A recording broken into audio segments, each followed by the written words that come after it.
Okay, welcome everybody back to Steve Talks Boxing X, STBX, and where we talk real boxing with the real boxing fans out there. And this week's show, we are talking about this fight, which is Saturday's fight in Denzel Bentley versus Derrick Osaze, which is live on TNT Sports. And joining me this week is Jason Murphy from Jay's Fighting Talk. Welcome, Jason. Thanks for coming back. Thanks for having me. Good to see you. How are you doing? Yeah, I'm good, thank you. Thanks for coming on again. The fight itself, we had a quick chat before. Obviously, it's not a massive fight, but one thing what's good about it is the York Hall.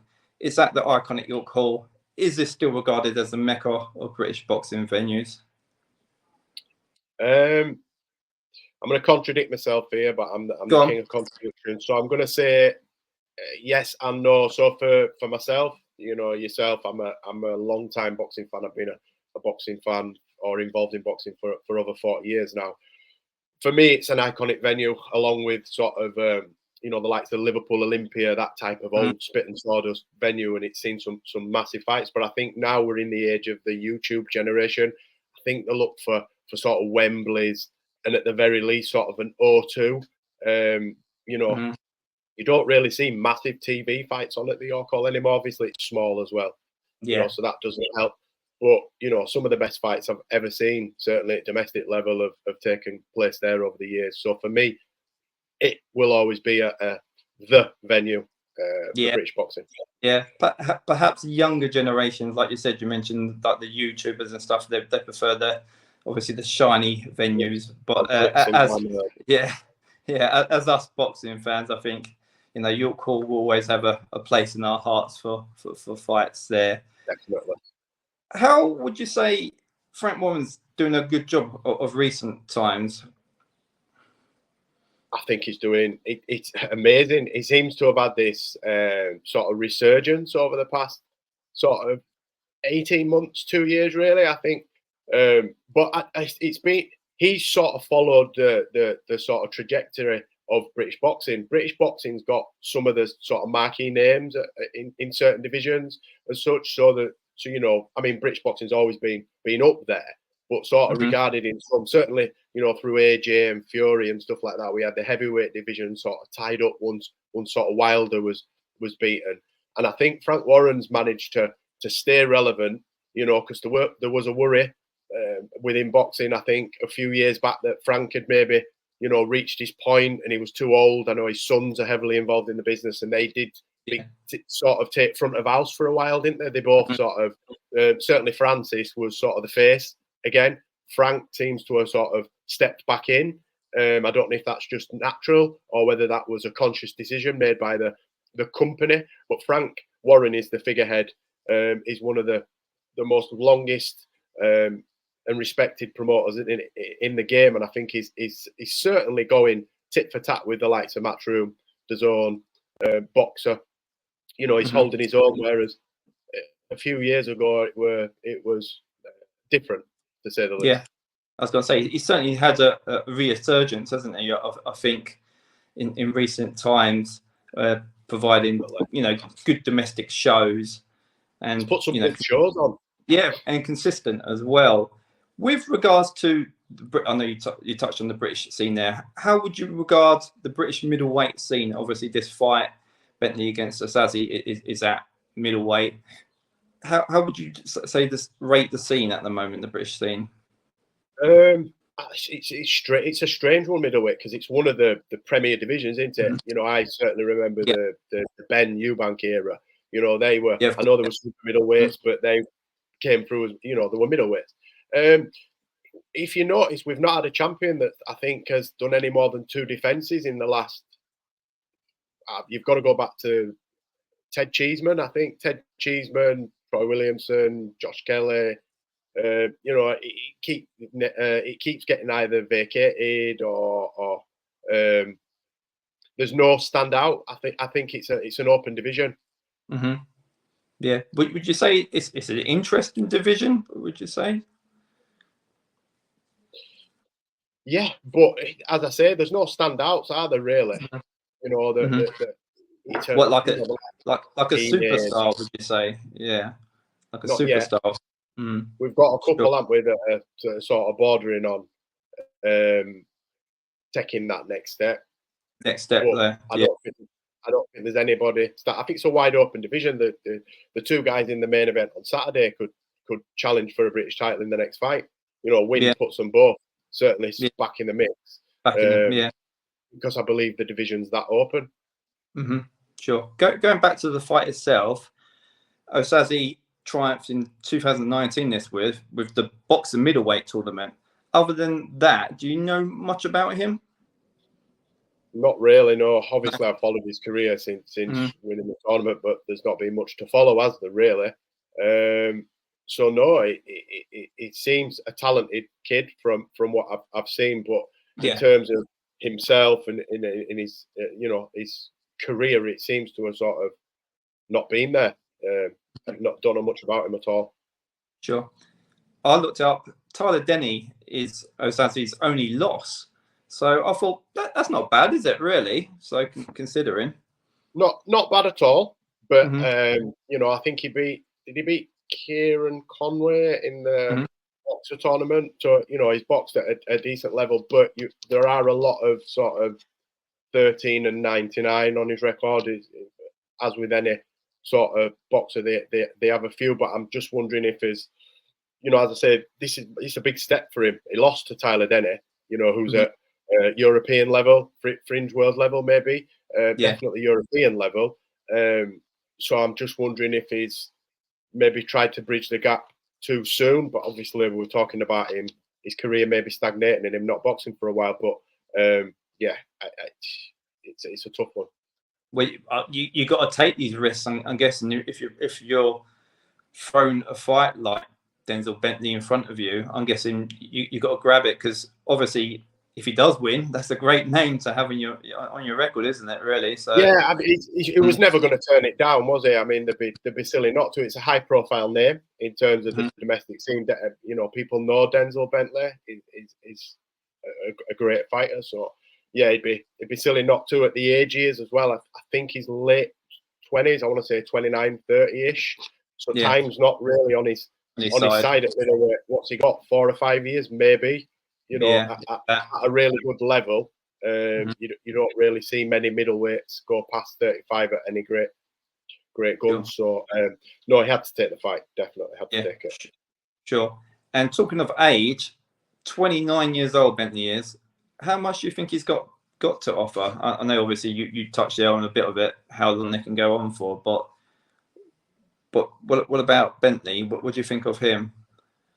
I rate him. I think he's a good fighter. I think on his A game, sort of when he turns up, it can give anybody a tough night. I think he sort of reminds me a lot of Craig Richards in his sort of style. And he can stay in there for 12 rounds with pretty much anyone when he's on his, when his defense is up there, because he's got a really hard, solid defense. Doesn't take a heck of a lot of shots. Sometimes I just always feel like he's got a couple of gears to give. He sort of, I don't know whether, I don't mean this patronising him at all. Feels like he's fighting sometimes within himself. And I know that's easy for me to say as somebody who doesn't box. Looking from the outside, I don't know what's going on the inside, but it just looks like he's got more for me. More to offer. Yeah. Do you think you ever get that world title shot again?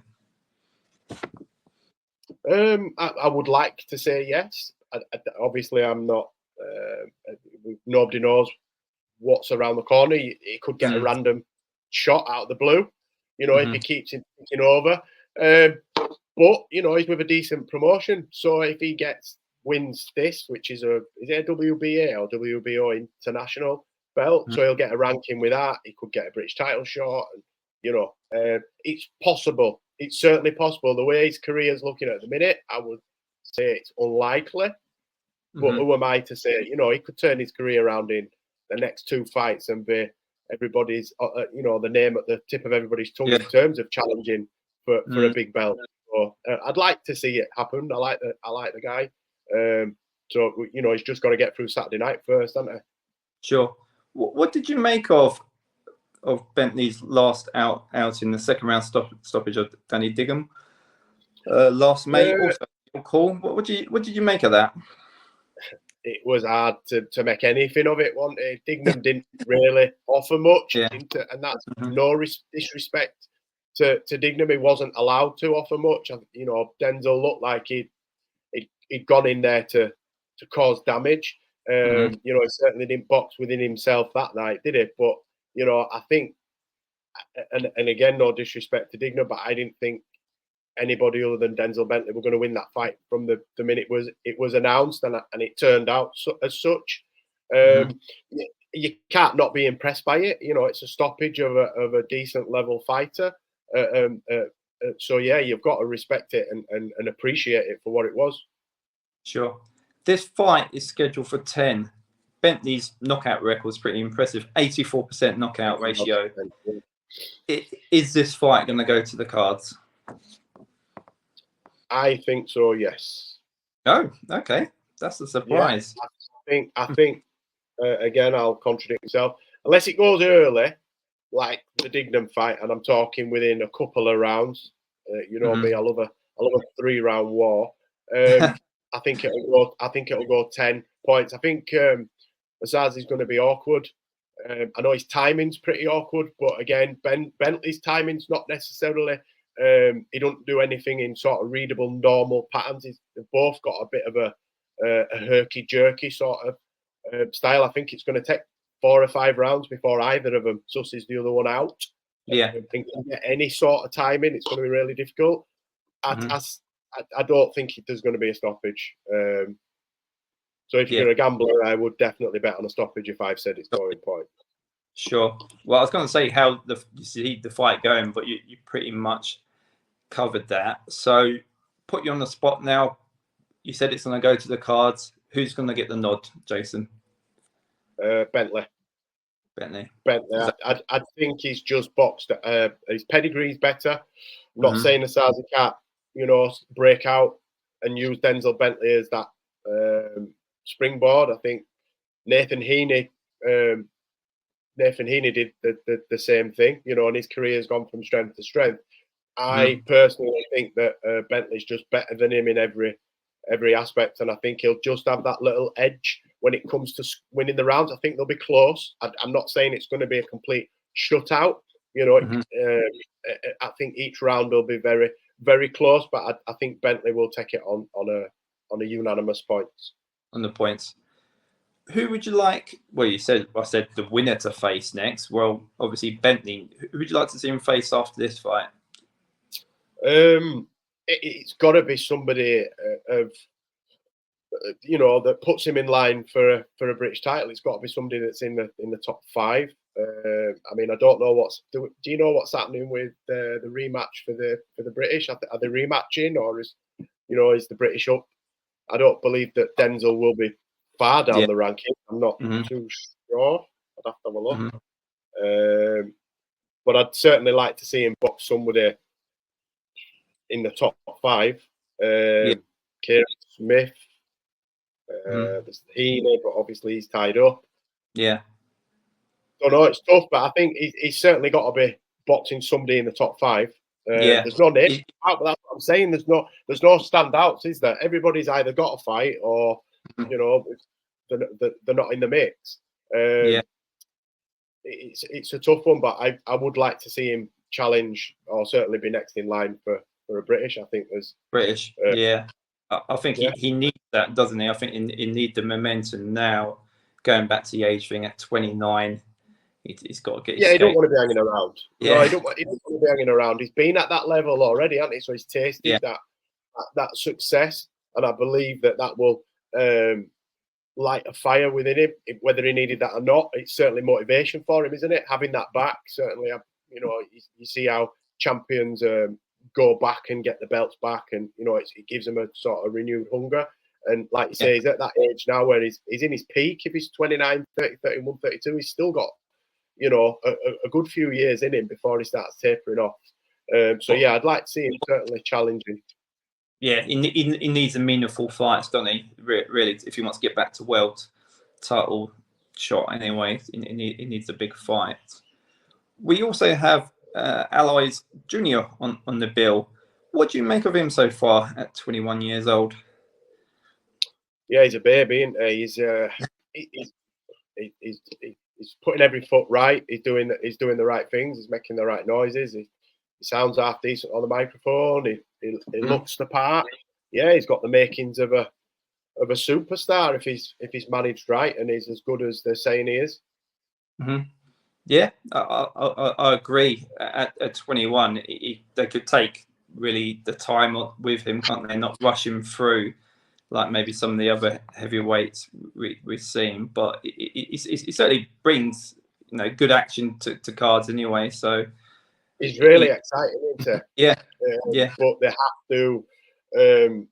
They've got to be really careful because there's some dangerous fights that are just not that far from sort of, within even British. There's some dangerous, the British heavyweight scene has got some domestically has got some really, really good fights. Good and some good fights there. I don't believe that he's anywhere near ready for those kind of fights yet. But if he's managed right, I think he could definitely challenge the likes of the champions, certainly domestically, in a few fights, a handful of fights, and I believe that he will certainly be knocking on the door of an area, an English, and then on to British title and beyond. Yeah, definitely time on his side, hasn't he? And I like to see him progress. Like I said, I agree with you, like slowly, because there is some big fight there. What could be dangerous for him? Before you go, Jason, I have some ending questions for you. Terence Crawford, who should he fight next? Oh, I keep chopping and changing. So I love Terence Crawford, and I think on his night he could beat Canelo.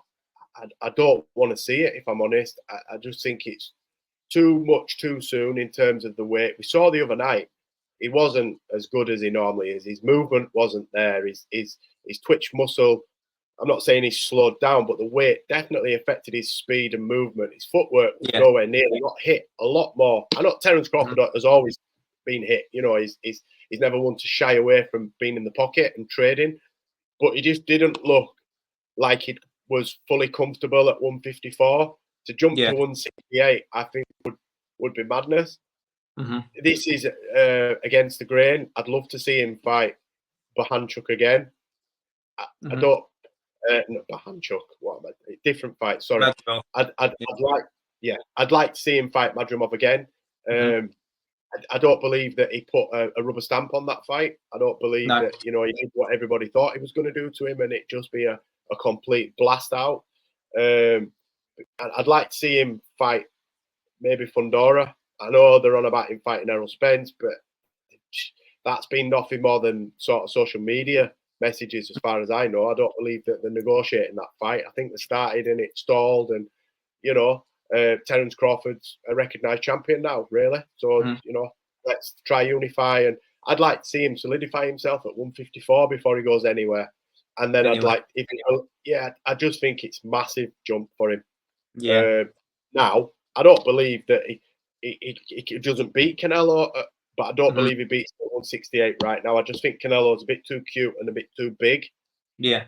For Crawford to have that kind of effect. I don't think he'll hit Canelo with something he doesn't. Look at Triple G. Triple G hit Canelo square on. He could see every punch that he never got caught in that fight with a shot that he didn't see coming. And I don't believe Crawford is quick enough at 154, let alone 168 yet, to catch Canelo like that. And I believe if he waits another 12 months, Canelo will be 12 months older. He will. I think Crawford might actually be older, but in terms of mileage-wise, Canelo definitely hasn't looked as good as what Crawford has in his last few fights. So I think if they wait and and they do it at the right time, I'd like to see him fight either a rematch or Fundora. Somebody. We touched on the fight with Darren, and for me, the Canelo fight is a purely money fight, really, isn't it? Really, that's the way. They're talking about top up your retirement funds sort of fight, isn't it? Yeah, I think Canelo said he wants 200 million cash first, as well as pay-per-view, which I mean, he could get that for it in a year or so. Turk doesn't seem to be interested in bartering publicly with him. I think he said, look, this is the offer, take that or leave it. So I think they're doing a little bit of, you show me yours, I'll show you mine. I think that fight ultimately will happen eventually if he wants it. If Saudis want to see it, they'll put the money on the table. I don't want to see that fight next. I just don't. I wouldn't want to see Terence Crawford lose like that for me. When I believe he can beat Canelo, but I think he beats Canelo when he's grown into the division that he's in, and then it's not as hard a jump. He's only just stopped fighting at 147. He's only gone up 7 pounds to then go up another. What's he going up again? Then he's going up to 168. So he's going up another 2 weight divisions. It's a lot, and I think he'll be super sluggish. I think Canelo hits really hard. He stopped Kovalev, didn't he? He stopped Kovalev at light of it. Yeah, that was a late stoppage, wasn't it? I think on that one, was that around? I can't remember the top of my head. I think he hits harder than Crawford.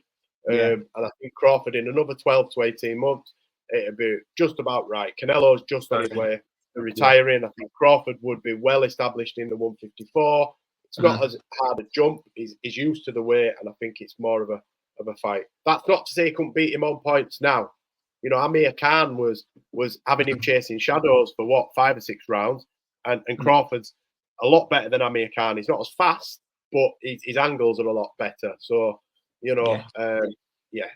fight at 154 for the foreseeable. For them, sure. Also, a couple of weekends ago, we saw Andy Ruiz Jr. Weren't mega impressed with him. Should he carry on fighting? No. If I'm honest, he should have just retired when he beat Joshua. I think he got, what did he get? $13 million. He got some mad amount of money because it was short notice. He got loads of sponsorship. His heart has never been in it since. He's not asked about training. He does these random, crash diet weight things, don't he? And they give a lot of social media posts with a 6-pack superimposed on. And Andy Ruiz should have battered him the other night, because Jarrell Miller's not all that. He's big and he's tough, but Andy Ruiz's hands are way too fast for him on his day. That wasn't the Andy Ruiz that beat. Well, he didn't beat, but for me, he beat Joseph Parker, didn't he? The boxed in New Zealand for the WBO. And I think for me, Ruiz won that fight. The guy that blacked Anthony Joshua out in 7 rounds.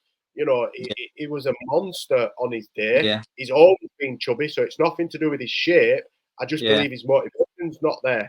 He's shy, and he's just, I think he just. It's almost that Rocky Eye of the Tiger thing, isn't it? Really, when I think of him. Yeah, he's gone. I think he's got the hunger. He's just fighting for something to do now. He's probably not had much other than boxing since, because he was a decent amateur. So I believe he's not had anything other than boxing for maybe 30 years of his life. So it's hard to just stop that, I believe. I've seen that firsthand from family members that were in amateur and professional. After the sport, if they're not involved in it in some capacity, they go on too long, because it's hard to sort of break away from. I don't want to see him box again if that's the kind of thing we're going to get, because he did. That wasn't a draw for me. That fight was he lost that fight for me. I think Jarrell Miller won that fight. Yeah, I agree. But neither of them looked any great shakes, did they? If we're honest, Jarrell Miller looked.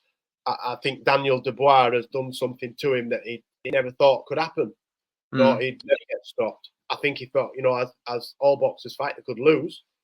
You're not stopping him. Daniel Dubois stopped him, and I think he just didn't look. He looked very tentative. He looked wanting to hold. Neither of them looked great for me. And I don't like Jarrell Miller anyway. I think he's a cheat, and he should have been banned forever. And Andy Ruiz, I wouldn't want to see him get thrown in there and just get knocked out because that's not him. He's never been chin like that, and I wouldn't want to see it. I'd like him to just retire, spend some time with his family. I'm hoping he's got plenty of money and he hasn't been stupid with it. Legacy will be there forever. He's the little fat guy that beat the Adonis. When he wasn't meant to, he got rolled in. No disrespect. But he got brought in at the last minute as a filler. Nobody expected him, only me, because I bet it 150 to 1. But that's another story. I'd like to see him just sail off into the sunset. Sail off. Yeah, he's always going to be in the history books, isn't he? There, so absolutely, absolutely. You know, for every underdog, that is the ultimate underdog story. You know, he was on the fringes. You know, he got a call. He took the call. You know, be ready. I don't think he was ready physically, but you know, he got the job done. Sure. And he'll forever be in the history books as the. Did he win the unified world titles that night? Did he win a couple of belts, or was it just one? I think he won a couple. That's in my memory. Yeah, I think so. Yeah, I think he won like the Ring magazine, the WBO, the IBF. I think he won everything bar the was it the WBC he didn't win? WBC, yeah. Wilder had that at the time. Yeah. He even won the Ring magazine Rocky belt. Speaking of Eye of the Tiger. So God bless him. Off you go, Andy. Go off Yeah. Olympic boxing, yes or no? Yeah, obviously, yes. I'm a boxing fan. It should always be in the Olympics. It's an original sport. I believe that when the Olympics were put together all those years ago by the Greeks that put the Olympiad.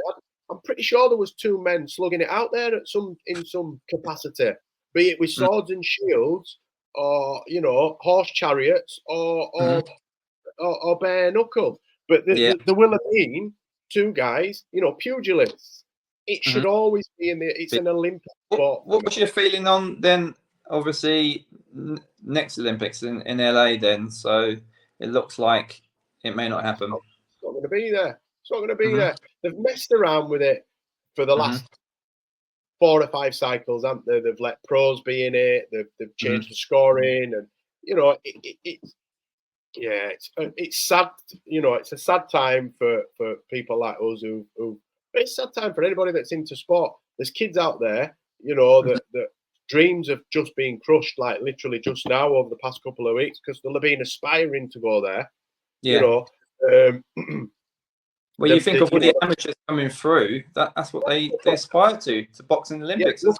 Look how many pros, right, get made off the back of the Olympics. Not necessarily the medal winners. I'm talking about kids that have good showings of themselves, kids that get robbed in terms of decisions go against them. But it's a storyline that gives them a little bit more in the eyes of the media for bump, for fans, for recognition, for the brand, but it's also an aspiration for loads of kids. There's loads of kids that are could you imagine winning an Olympic medal? Something I could only dream about, but to be good and competent in a sport that is eligible to participate in the Olympics could give kids, that didn't have anything else in terms of motivation, something to aim for. Whether they get there or not is irrelevant for me, right? Because there'll be thousands of kids in this world that want to be Olympic gold medal. I wanted to be a heavyweight boxing. Me and my brother used to fight for the WBC heavyweight and super middleweight titles in our living rooms, but it never happened. I was never even close. I don't box. I boxed once and I got my ass handed to me. I wasn't motivated. I didn't do the training. I wanted the prestige of being a boxer without putting the hard work in. But there's kids out there now that haven't got that. And they could think, oh, well, if I can't get to the Olympics or I can't do this, there's no point doing it. And the life could go off in a different direction.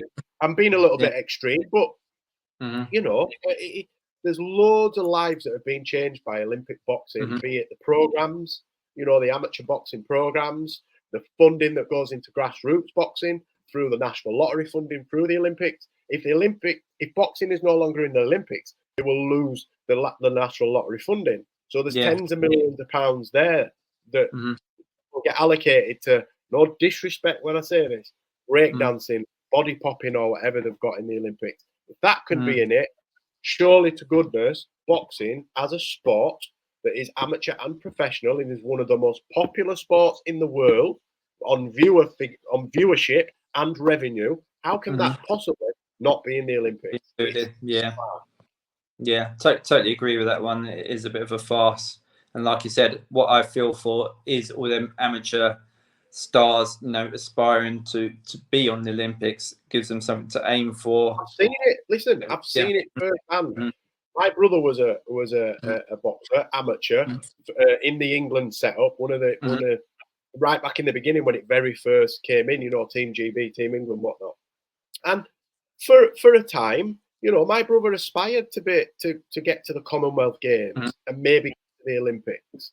And I know other boxers that have been on Team GB and that have got to it. Look at Anthony Fowler. He went to the Olympics. He didn't do much at the Olympics. No disrespect. He lost basically, didn't he, in the first or second round.